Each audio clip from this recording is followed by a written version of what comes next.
Ngayon, puntahan natin sino? Si Rodante Marcoleta, mga kababayan. Nako, eto, si Rodante Marcoleta. Mga bossing, nasan yun? Oh, eto ho. Ayan na. Oh, Marcoleta faces perjury raps before ombudsman over campaign donation. Mga bossing, aray ko. Mukhang harap din po, no? Eto, sa husgado, si Marcoleta. Pero mga bossing, dahil po topic natin yan doon sa Birahan PH, mamaya natin itatopic, igigilid ko muna. Ano? Hindi pa yan yung topic natin. Sa Birahan PH natin yan pag-uusapan. Ngayon, dakuin muna natin ho, mga bossing. Sino? Si Senator Bato de la Rosa muna. Nag-aalala na ako dito eh. Hanggang ngayon hindi pumapasok, mga boss. No, Bonget, shoutout sa iyo. At kay Nana ko, Friday. Senator Bato de la Rosa, ilang araw na hindi po pumapasok. Ako ho, natulog eh. Syempre, no, madaling araw. Matutulog. Ako ho, natulog. May indikasyon na po ba o meron na po bang anino ni Bato de la Rosa na sumipot po sa Senado? Or wala pa din? Baka kasi iniisip ko, baka habang tulog ako, mga kababayan, pumasok na si Bato de la Rosa. Di ba, Transformer? Baka di paluto ang lechon, kaya hindi umaano, hindi pa din Biruin nyo, ilang araw na? 24 o 25 araw na hindi pumapasok si Bato de la Rosa? Nag-aalala na ho ako dito, baka patiwakal na ho, mga kababayan. Sabi ni Jade's Vlog, wala pa rin! Kapal ha? Ang kapal ha? Biruin mo, tayo ang nagpapasweldo sa kanya, tapos kukuha ng sweldo, no? Sa publiko, kukuha ng sweldo sa mga taxes natin, tapos hanggang ngayon hindi pumapasok, ha? Yung mga simpleng manggagawa ho, mga bossing chief amo, sir, kapag ka hindi nagtrabaho, wala agad, ha? Wala talagang pay agad-agad, ha? Itong si Bato de la Rosa, na senador natin, may katigasan na po ang mukha. Tapos ngayon, sino po dito? Baka merong mga DDS na napagsabihan ni Bato de la Rosa kung nasaan siya. Di ba? At malaman naman namin kung ano ang dahilan kung bakit si Bato de la Rosa ay hindi pumapasok. Karapatan po ng bayan malaman yan, mga bossing. Bakit po? Sabi ko nga sa inyo ang boss ng mga yan ay tayo pong mga Pilipino na kinakaltasan po kinsenas katapusan ng ating mga tax. So, kapag ka ang boss, may karapatan po na malaman kung bakit hindi pumapasok yung kanyang empleyado.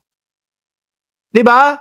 Sabi, nasa Baguio daw yan. Sabi ni Jade's Vlog. Hindi, ang sabi ni Ping Lacson nasa daw?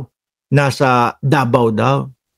Yun, mas malapit sa katotohanan yung nasa Davao si Bato. Kasi alam naman ho natin na madaming sa kanya, madaming pipigil para siya ay arestuhin. Pero ang tingin ko ho, mga bossing, pag si General Torre ang napag-utusan na umaresto kay Bato de la Rosa, ako naniniwala ho, mga bossing, walang pipigil do sa tao na yun. Piruin mo, nasa ilalim nga ho ng lupa hinahalungkat Di ba?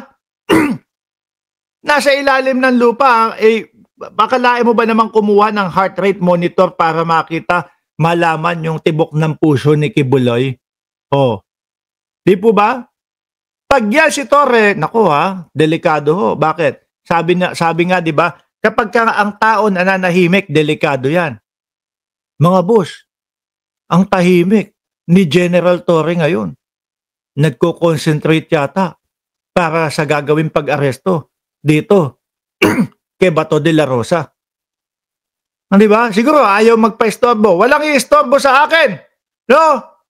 Kailangan kong mag-concentrate para dito sa aarestuhin ko si Bato de la Rosa.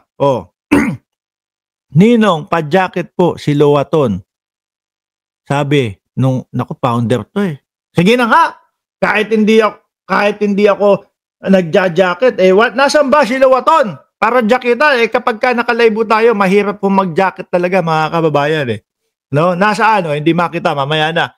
Nasa comment section, May payo si dating Chief Justice Maria Lourdes Sereno kay Senador Ronald De La Rosa kung nais niyang mapalaya si dating Pangulong Rodrigo Duterte mula sa ICC.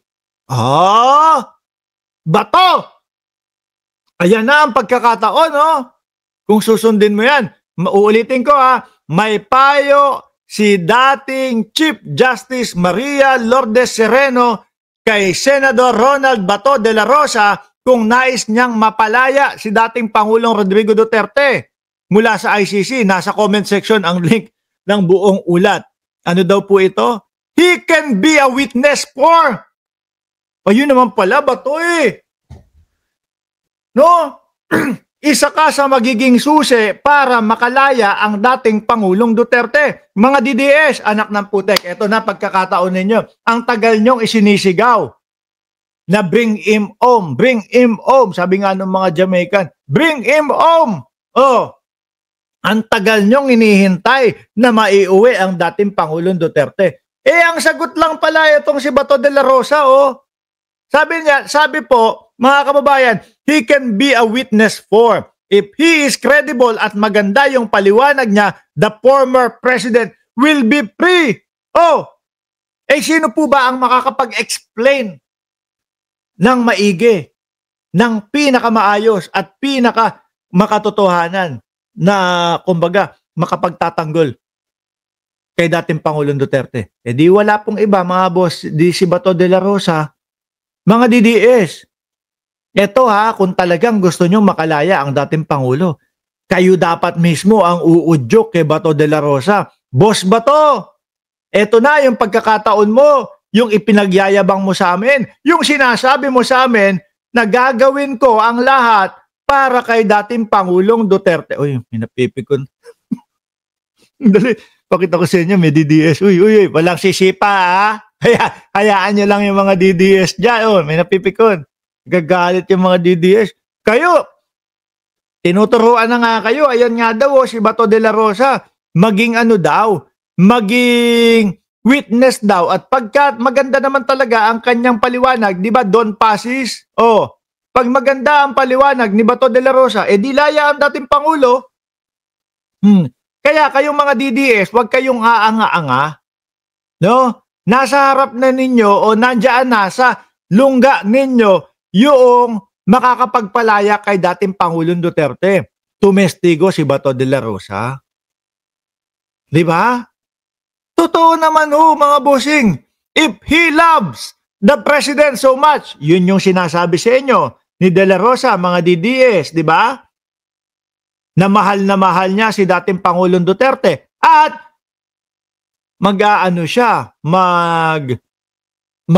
bibisita siya bago o pagkatapos nung eleksyon, mga DDS. Yung bago mag-eleksyon, wala na. Hindi na nangyari. Pero eto, hindi pala ito. Pagkatapos ng eleksyon, tumestigo siya.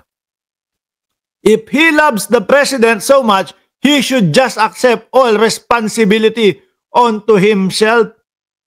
Kaso nadenggoy yata kayo ni Bato de la Rosa No, mga DDS. Nadenggoy yata kayo. Pati ang dating Pangulo, dinenggoy yata ni Bato de la Rosa. Pinaniwala na mahal ko po kayo, dating Pangulo. Love na love po kayo ng mga de la Rosa family. Pero siya magiging susi ng paglaya ng dating Pangulo. Ayaw lumabas. Ayaw magpakita. Paano yan, mga DDS?